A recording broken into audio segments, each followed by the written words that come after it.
오늘 우리에게 주신 말씀입니다. 로마서 9장 13절 한 절의 말씀입니다. 로마서 9장 13절 신약 251페이지에 있습니다. 로마서 9장 13절 한 절의 말씀. 로마서 9장 13절.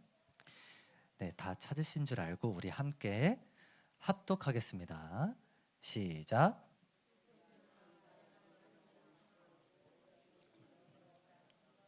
우리 한 번 더 한 목소리로 읽어볼까요? 한 목소리로. 자, 준비 시작. 기록된 바 내가 에서는 미워하였다 하심과 같으니라. 아멘. 오늘 말씀 제목입니다. 말씀 제목 한번 읽어볼까요? 시작.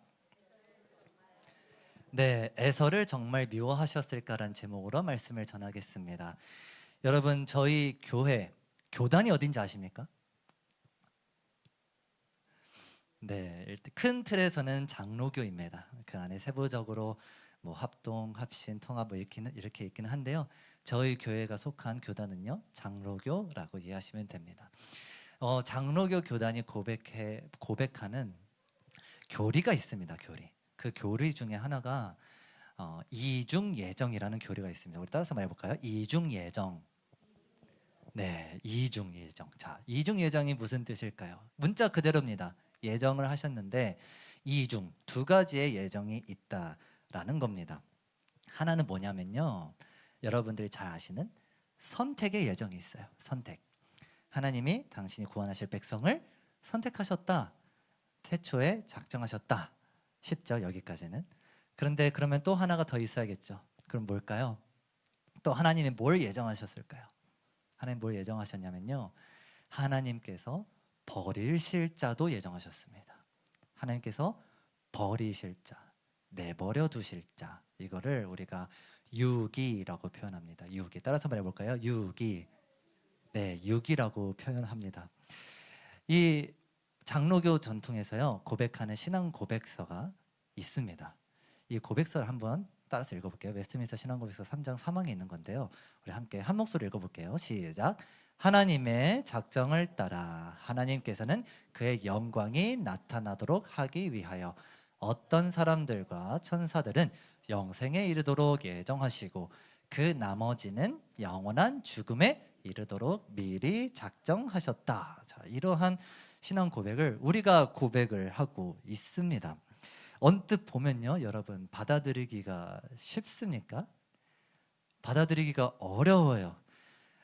사랑의 하나님께서, 그렇죠? 어떻게 버리실 자를 예정하셨나? 그게 하나님의 속성에 맞을까? 이러한 의문들이 우리 안에 있기 마련입니다. 어떻게 하나님께서 처음부터 미리 버리실 자를 선택을 하셨는가? 특히 이 질문은요, 여러분들 주변에 불신자들도 많으시죠? 그렇죠? 믿지 않으신 분들도 많이 계실 겁니다. 그런 분들이 가지고 있는 대표적인 의문 중에 하나이죠. 미리 예정하시는 그런 하나님의 전능하심이 있다라면 어떻게 하나님의 사랑과 하나님께서 버리실 자가 이렇게 함께 공존할 수 있을까요? 오늘 여러분 이 설교를 잘 들으시면요, 여러분들이 전도하실 때 굉장히 큰 유익이 되리라 믿습니다. 어떻게 사랑의 하나님이 인간을 버리실 수가 있을까요? 자, 여러분, 성경을 읽으실 때요, 말씀을 읽으실 때 세 가지를 참고하시면 좋습니다. 세 가지의 사고의 도약을 하셔야 되는데요, 제가 이렇게 세 가지를 적어놨어요. 밑에 1번 읽어볼까요? 시작. 자, 2번, 자, 3번 실제입니다. 이 세 가지는요, 여러분들이 어떤 말씀을 읽으시던 간에 항상 이 점들을 인지하시고 전제하시고 말씀을 읽으시면요, 정말 말씀을 풍성하게 이해하실 수가 있습니다. 자, 첫 번째 도약은 뭐죠? 두 글자로 초월. 초월이라고 제가 적었습니다. 자, 초월이 뭐냐? 하나님은요, 과거, 현재, 미래를요, 우리처럼 과거에 있는 일 또는 아직 찾아오지 않는 미래의 일로 인식하지 않으십니다. 자, 하나님은요 어떻게 인식하시냐면 과거와 현재와 미래를요 한 번에 인식하세요. 하나님께는요 과거와 현재, 미래 모두 다 현재입니다. 하나님께는요 계획하신과 동시에 모든 게 완성이 돼요. 우리는 계획하고 그 계획을 이룰 때까지 시간이 지체되어야 하잖아요.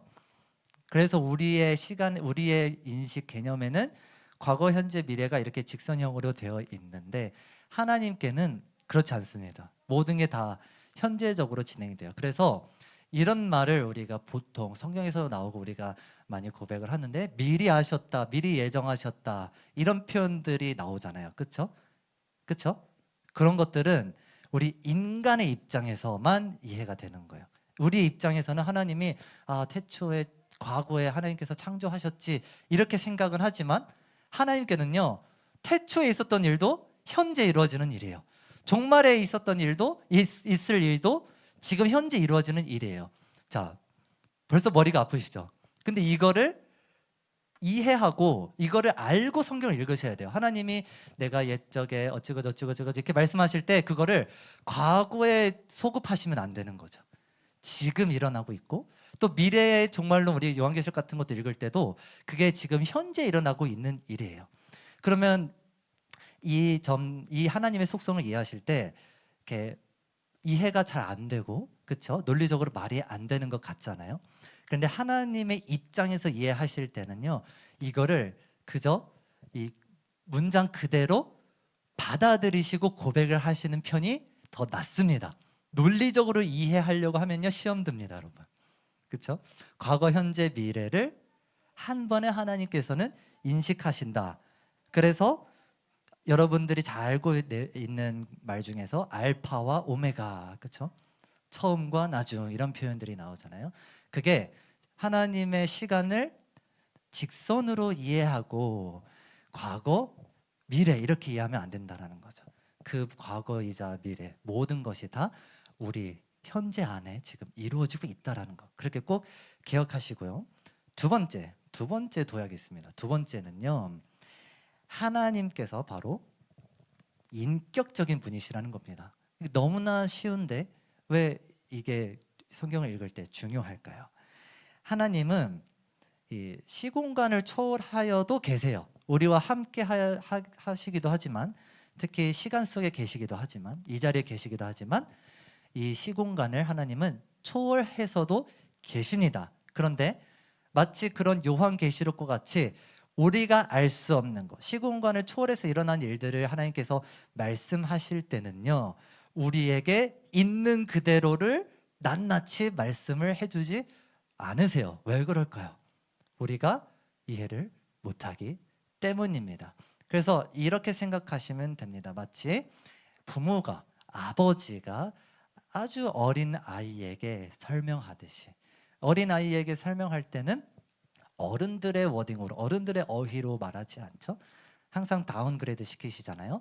하나님이 우리한테 말씀해 줄 때는 그렇게 아버지와 같이 우리에게 다가오신다라는 거예요. 그러면 질문을 해볼게요. 어떤 아버지가 이렇게 자기 자녀에게 말을 하는 겁니다. 야, 너 집에서 당장 나가. 내가 너 호적에서 다 파버릴 거야. 이렇게 말을 했다고 가정해 봅시다. 그러면 그것은 하나님께서 그 아버지가, 그 부모가 진짜 자녀를 호적에서 파버리겠다는 걸까요? 혹시 그렇게 살아오셨나요? 네, 보통은 일반적으로는 아니죠. 그렇죠? 그런 부모가 어디겠습니까? 우리는 보통 그렇게 생각을 하죠. 우리가 대신에 너 집에서 당장 나가.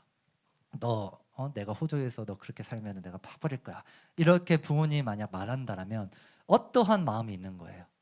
그 부모의 마음에 어떠한 마음이 있는 거죠? 너가 정신 차렸으면 좋겠다. 너가 다시 집으로 돌아왔으면 좋겠다. 너가 다시 돌아왔으면 좋겠다. 회복됐으면 좋겠다. 이런 안타까운 심령이 있는 거죠. 그렇죠?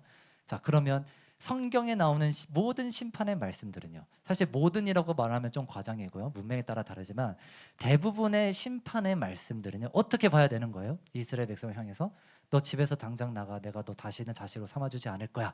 이런 맥락일까요? 아니다라는 거죠. 어떤 마음이 있는 겁니까? 너가 돌아왔으면 좋겠어.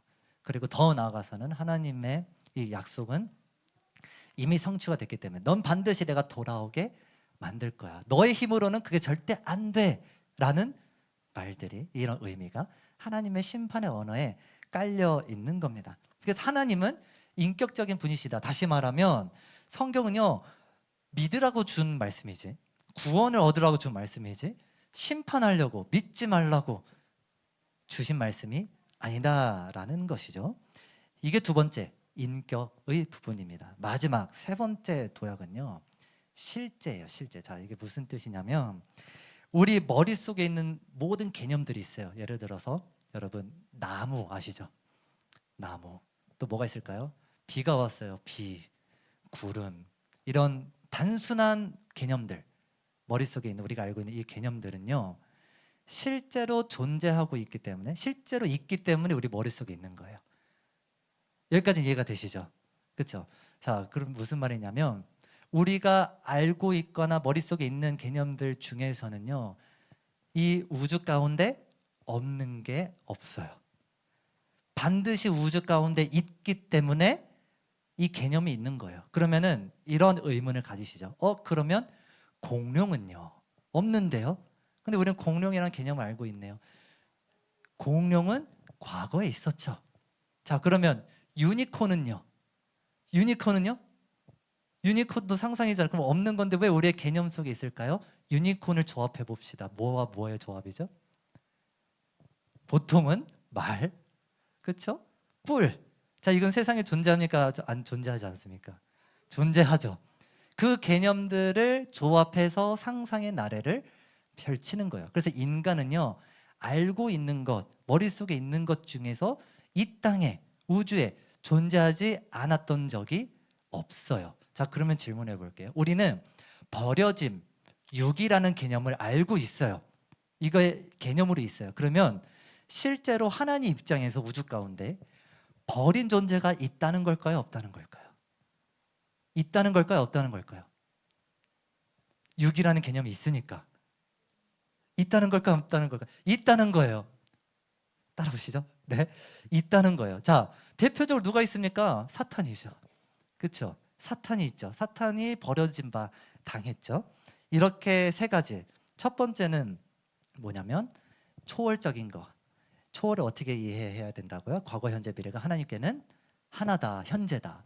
두 번째는 뭐냐면 인격. 하나님은 인격적인 분이시다. 그래서 하나님의 말씀들은 우리에게 믿으라고 주신 것, 우리에게 돌아오려고 하시는 그 긍휼의 마음과 심령으로 주신 말씀들이다. 세 번째는 뭐냐면 실제. 우리가 알고 있는 모든 개념들은요, 또는 계시된 개념들은 실제로 존재한다라는 거예요. 자, 이제 본론으로 돌아와 볼게요. 본론으로. 오늘 본문 로마서에서 가장 논란이 되는 부분이 바로 이 9장 13절이에요. 에서를 미워하셨다. 이 말씀은 마치 이 에서로 상징되는 불신자들, 하나님께서 선택하시지 않은 그 자들을 과거에 유기하셨다처럼 보이는데 그러한 맥락이 아니다라는 거예요. 로마서 9장의 배경을 우리가 잠깐 알 필요가 있는데요. 우리 한번 로마서 9장 13절 다시 한번 읽어볼까요? 준비 시작. 에서는 미워하였다 하심과 같으니라. 아멘. 자, 이 말씀을요 기억하시고 배경을 잘 들어보십시오. 제가 배경을 말씀드릴게요. 이 로마서 배경은요, 이방인들의 전도자로 부름받은 이방인들에게 발신하는 편지예요. 그런데 그 맥락에서 어떠한 게 있냐면 이방인들, 특별히 이 사도 바울 같은 경우에는 스페인으로 선교 갈 계획을 하고 있었어요. 그리고 이 당시에는요, 로마 황제가 유대인들을 쫓아보내는 그런 정치적 상황 가운데 있었거든요. 그래서 교회가 이방인들 중심으로 이루어져 있었는데 이제 그것 가운데 이제 쫓겨난 유대인들이 교회로 예수님 믿겠다고 들어오기 시작한 거예요. 그런데 보통 유대인들은 선민 사상이 있잖아요. 그러니까 어떻습니까? 부딪히는 거죠. 갈등이 있는 거예요. 누가 진짜 그리스도인이냐, 누가 진짜 이 유다의 혈통을 물려받은 그런 백성이냐, 그러한 크리스천이냐라는 갈등 속에 있었는데, 여기서 사도 바울의 목적은 뭐냐면 아니다, 우리는 하나다, 우리는 주 안에서 하나고 율법 이런 것들은 예수님을 안에서 해결이 되었고 우리는 이방인들 같은 경우에는 하나님께로부터 처음부터 유대인들은 선택받았다고 믿잖아요. 그렇죠? 그런데 이방인들은 처음에는 그렇게 되지 않았다. 그러니까 버려졌다라고 처음에 보통 생각하기 마련인데 사도 바울이 이렇게 오해를 풀려고 하는 거예요. 아니야, 호세아서에 봐봐, 내 백성이 아닌 자를 내 백성이라고 불렀잖아. 너희도 긍휼의 그릇이고 너희도 주님의 백성이야. 이런 식으로 해서 서로 화합하게 만들려는 게 이 로마서의 목적이죠. 그래서 이 로마서는요, 전도 대상자인 이 이방인들에 대한 하나님의 그 긍휼의 마음을 전달함으로써 뭘 상징하려고, 뭘 전하려고 하냐면, 따라서 말해봅시다. 전도의 긴급성. 네, 전도의 긴급성. 전도를 빨리 해야 된다. 이방인들에게 빨리 전해야 된다, 복음을. 이러한 긴급성을 나타내려고 로마서를 이제 편지로 쓴 것이죠. 그래서 여기에서 에서와 같은 유기자들은요, 단순히 과거에 유기되기로 결정된 자들을 의미하는 게 아니에요. 자, 첫 번째 도약이 뭐라 그랬죠? 세 가지 여러분 기억하라고 제가 말씀드렸죠. 첫 번째는 뭐였죠? 두 글자로? 맞아요, 초월이었어요. 자, 초월적인 입장에서 보면요, 하나님은요, 과거, 현재, 미래를 현재로 인식하세요. 그래서 여러분, 예정, 내가 예를 들어서 하나님께 선택받았어요. 여러분, 선택받으신 줄 믿으십니까? 네, 믿으시죠. 그런데 누군가가 이렇게 신앙생활하는 거예요. 나는 과거에 이미 선택을 받았어. 그렇기 때문에 이미 구원받은 건 세팅되었기 때문에 나는 그냥 아무렇게나 살아도 괜찮다, 이렇게 말을 한다라면, 여러분, 그 신앙은 참된 신앙일까요? 참된 신앙일까요? 보통은 아니죠. 그렇죠? 네, 우리가 네, 예정을 잘 이해하게 될 줄 믿습니다. 네, 우리가 과거에 선택됐다고, 하나님이 나를 백성으로 세팅하셨기 때문에 마음대로 살아도 괜찮네, 이렇게 생각하는 순간 이제 구원파가 되는 거예요. 그러면 예정이, 우리가 선택받았다라는 게, 과거에 선택받았다라는 게 사실은 과거에만 있는 게 아니라 현재로서 어떤 의미가 있는 거냐, 우리가 선택받은 백성답게 사는가, 이걸 질문하는 거예요. 선택받은 백성답게 사는가.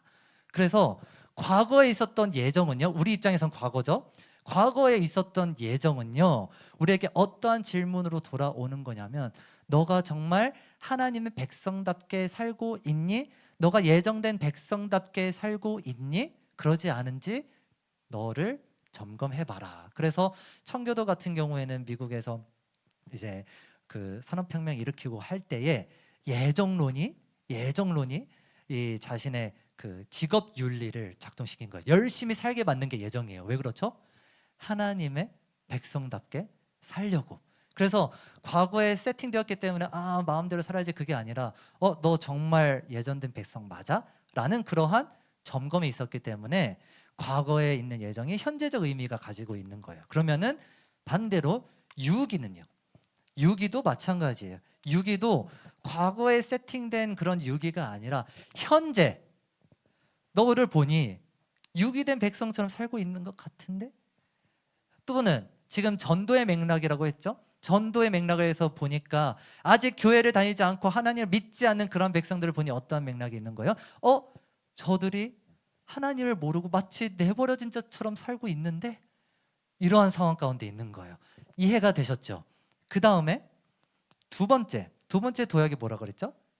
인격이라 했어요. 자, 에서를 미워하셨다라는 것은요, 인격자의 발언으로 이해를 해야 돼요. 하나님 아버지의 발언으로 이해를 해야 돼요. 자, 무슨 말이냐? 에서를 미워하셨다라는 그 말씀은요, 단순히 우리가 이해할 수 없는 초월의 영역을 말하려고 하시는 것이 아니라 어떠한 마음이 있는 거냐? 저들이 벌어진 것 같아서, 벌어진 자처럼 살고 있는 것 같아서 안타까워하는 하나님의 이 처절한 심령을 나타내고 있는 거예요. 그래서 이 처절한 심령, 마치 저들이 저렇게 내버려짐 당하면 어떻게 되면 진짜 에서처럼, 어떻게 보면은 진짜 내버려짐 당하는 인생을 계속 살 수도 있다라는 그러한 안타까운 심령이 우리와 같은 성도들에게 주어질 때 우리는 어떤 마음이 드는 거죠? 우리 또한 그들이 너무 안타까운 마음이 드는 거예요.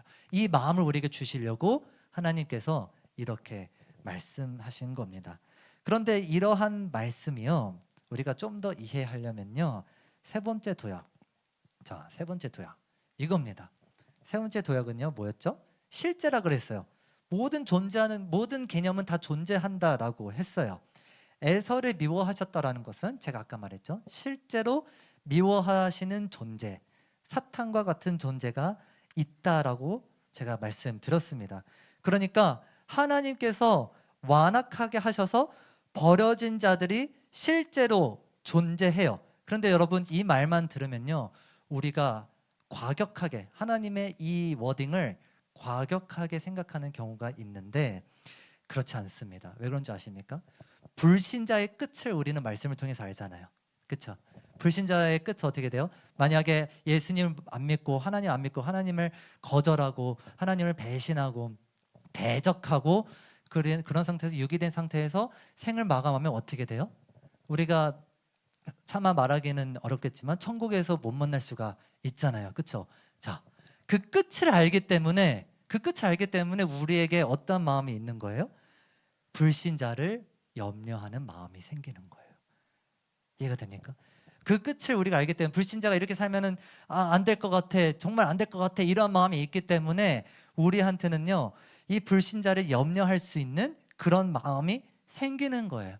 그런데 그렇지 않고 만약에 아니야 저들은 다 이미 하나님께서 믿기로 작정하셨어, 잠정적인 신자야, 이렇게 만약에 생각을 한다면요, 전도를 긴급하게 할 필요가 없는 거예요. 왜죠? 언젠간 믿을 거니까요. 언젠간 믿을 거니까. 그래서 우리한테는 이러한 육이라는 개념이 있기 때문에 이방인 불신자의 절망적 미래가 마치 쫙 보이는 것 같은 그러한 이제 효과를 우리가 경험하게 되고, 그로 인해서 우리는 안타까운 심령을 갖게 되는 거예요. 그래서 로마서의 배경을 감안하면요, 하나님은 전도의 열정을 더욱 독려하기 위해서 그들을 유기자로 표현하신 것이지 유기를 과거에 세팅하신 것이 아니다, 이렇게 이해하시면 됩니다. 그래서 우리가 복음을 더욱 전할 수밖에 없는 거예요. 우리가 잘 알고 있는 말씀이죠. 호세아서를 인용한 말씀인데 로마서 9장 25, 26절에 이렇게 말씀합니다. 같이 읽어볼게요. 시작. 호세아의 그래도 이르기를 내가 내 백성 아닌 자를 내 백성이라 사랑하지 아니한 자를 사랑한 자라 부르리라. 그 다음 26절. 너희는 내 백성이 아니라 한 그곳에서 그들이 살아계신 하나님의 아들이라 일컬음을 받으리라. 아멘. 자, 하나님께서 유기를 가르치신 이유는요, 과거에 누가 진짜로 유기자로 세팅되었는지 그것을 가르쳐 주려고 하신 것이 아니라 내 백성이 아닌 자. 이게 뭐죠? 유기예요. 내 백성이 아닌 자. 하나님의 백성이 원래 아니었습니다. 그 백성이 아닌 자를 하나님께서 구원하시려고 유기를 나타내신 거예요. 내 백성이 아닌 자를 내 백성이라고. 사랑하지 아니했던, 다시 말해 하나님께서 처음에 버렸던 그 자들을 왜 버렸을까요? 그들이 하나님을 대적했기 때문에, 그들이 간음했기 때문에 버렸던 그 백성을 다시 돌아오게 하시려고 하나님께서 이 유기라는 표현을 쓰신 것이죠. 정확하게 말해서는 하나님이 버렸다, 미워했다라는 말씀을 사용하신 겁니다. 그래서 유기는 과격성을 나타내는 게 아니라 반대예요. 하나님의 인격적인 긍휼을 나타내기 위함인 것이죠. 그래서 에서에게 하나님의 사랑이 향하고 있었을까요? 없었을까요? 없었을까요? 있었다라는 거예요. 그 때문에 야곱에게 그런 약속을 주신 것이죠. 큰 자가 어린 자를 섬기리라.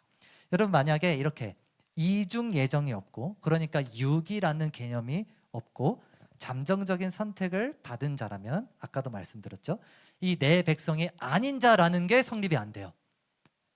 이해가 되시나요? 내 백성이 아닌 자가 뭘 말합니까? 유기예요. 유기. 하나님께서 버리신 자. 그렇죠? 그런데 저 말씀이 우리에게 은혜가 되는 이유는 이중 예정이라는 그 교리가 성경에서 가르치고 있는, 하나님께서 말씀하신 내용이기 때문이죠. 만약에 어차피 구원받을 백성인데 이렇게 말씀하신 것이다 라고 하면요, 동업 안 보인 거예요. 그저 원래 자기 백성을 원래 자기 백성이라고 부른 거죠. 그런데 하나님 하신 일이 뭐죠? 내 백성이 아닌 자를 하나님께서 부르신 거예요. 여러분, 불신자만 유기된 백성일까요?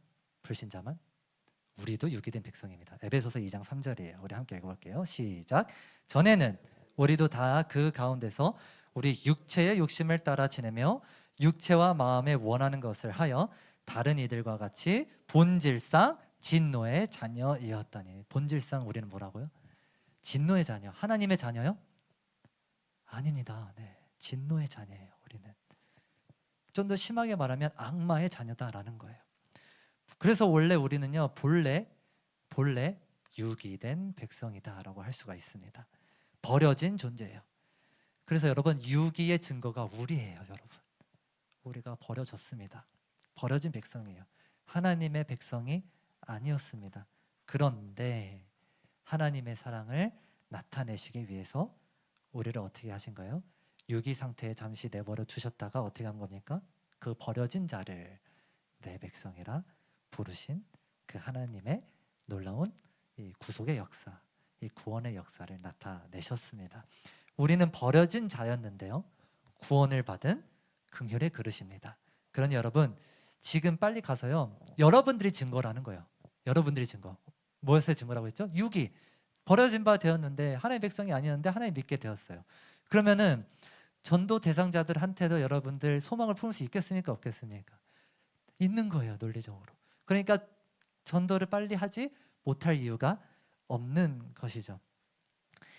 이 은혜, 전도 대상자들이 우리의 전도로 하여금 열매 맺게 될 것이다 라는 이 하나님의 약속을 믿지 않는 우리와 같은 자들을 위해서 하나님께서 더 확실한 증거를 하신 게 무엇이죠? 십자가예요. 십자가. 가상칠언 중에서 예수께서 십자가에서 하신 말씀 중에 마가복음 15장에 이런 말씀이 나오죠. 엘리 엘리 라마 사박다니. 뭡니까? 어찌하여 나를 버리셨나이까. 이게 뭐죠? 두 글자로? 유기예요. 유기. 거기에서 당하는 죄에 대한 형벌은요, 심판은요, 지옥이에요. 지옥. 예수님께서 지옥으로 내버려짐 당하셨어요. 지옥으로 가야 하는 그 모든 심판을 예수님께서 대신 해결하신 거예요. 그러니까 그걸 나타내기 위해서 하나님과 분리됨을 십자가 위에서 경험하셨기 때문에 이렇게 고백하는 거예요. 저게 빈말이 아니다라는 거예요. 어떤 말씀이죠? 하나님께서 나를 버리셨다. 진짜로 버리셨다. 이러한 말씀을 예수님이 고백하신 거죠. 그래서 여러분, 유기가 없다면요, 예수님의 이 대속 사역 자체가, 구속 사역 자체가 설명이 안 됩니다. 그래서 여러분, 이중 예정의 교리의 의도도 여기에 있는 거예요. 무엇 때문이죠? 바로 예수님께서 이루신 구원을 가장 잘 설명하고 있다. 그것을 하나님의 그 불신자를 향한, 아직 예수님을 모르는 자들을 향한 처절한 심령을 담아서 말씀하신 것이 바로 오늘 말씀이다라는 것이죠. 그런데 이제 어떤 분들은 이런 의문을 가지실 거예요. 아니, 하나님이 어떤 그 원래 버린 그 백성을 다시 자기 백성으로 삼으셨다라면 그건 처음부터 사실은 버린 백성이 아니라 선택받은 백성인가, 백성이지 않은가, 이렇게 생각하는 분들이 계시는데, 우리의 아주 이성적이고 논리적인 사고로는 그렇게 생각하고 싶지만, 그거는요, 하나님의 시간을 아까도 말씀드린 것처럼 직선형으로, 과거 현재 미래의 도식으로 우리가 오해하고 있기 때문에 발생하는 거죠. 제가 아까 말씀드렸죠, 과거 현재 미래는 하나님께는 모두 다 현재입니다. 그래서 우리가 하나님께서 하나님의 그 초월의 영역의 부분들을 우리에게 설명해 주실 때는 우리가 다 이해할 수도 없고, 또 사도행전 1장에도 나오잖아요. 너네가 알 바가 아니다 라고 하면, 하나님의 때는 너희가 알 바가 아니다. 이거는 너희가 알 필요 없다, 너희는 이해 못하기 때문에, 그런 뜻이 아니라 내가 너희에게 설명할 때는 다운그레이드해서 설명해 줄 거야, 이런 뜻입니다. 하나님의 것을, 하나님의 때를 설명해 줄 건데, 그래서 그렇게 나온 게 요한계시록이잖아요. 그렇게 설명해 줄 건데, 그것은 너희의 의지가 앞서서 너희의 이성적으로 되는 게 아니라 내가 설명해 줄 거야. 이러한 뜻인 거죠. 그래서 오늘 이 우리에게 육이라는 이 개념은 은혜를 위한 것이다. 은혜를 위한 것일 뿐이다라는 것을 꼭 기억하셔야 됩니다. 유기의 두려움을 알기 때문에 우리는 더욱 전도에 적극적일 수밖에 없고, 이렇게 해서 하나님의 이중 예정은 전도의 열정을 꺾는 교리가 아니라 촉발시키는 교리이다라고 할 수가 있겠습니다. 자, 이제 말씀을 정리하겠습니다. 오늘도 여기까지 따라오시느라 수고하셨습니다.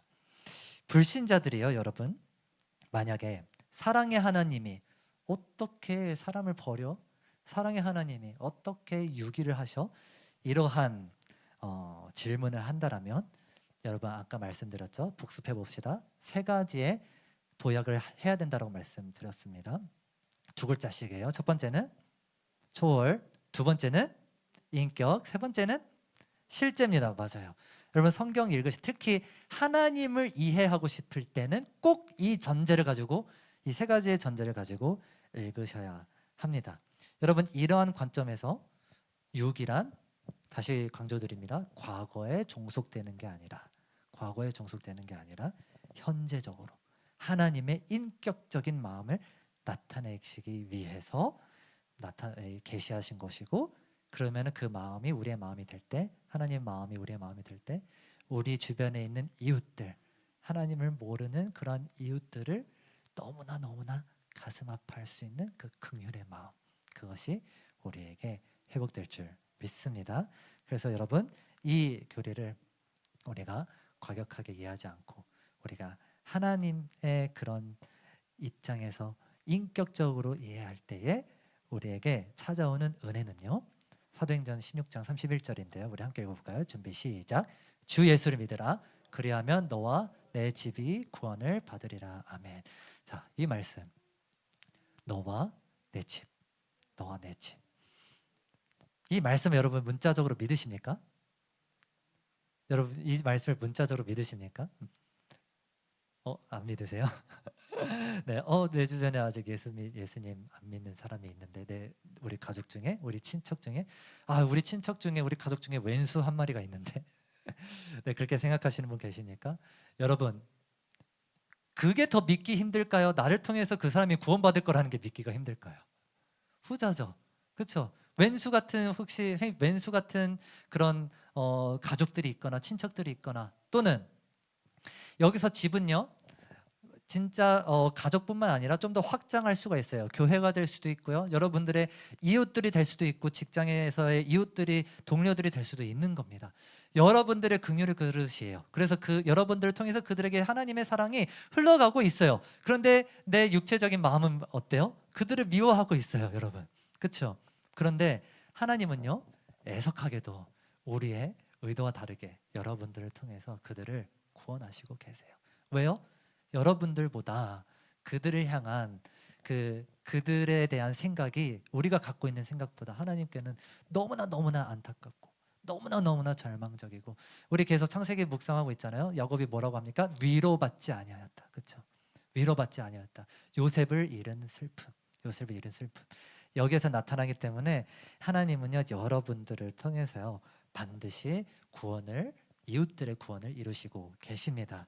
때문에 여러분들 가족, 친지, 지인 중에 불신자가 있다라면 너무 염려하지 마시기 바랍니다. 하나님의 사랑은 그들을 향해 있습니다. 여러분들을 통해서 그 이웃들이 반드시 구원받게 될 줄 믿습니다. 우리 이러한 믿음으로 살아가는 귀한 성도분들 되시기를 주님의 이름으로 축원합니다.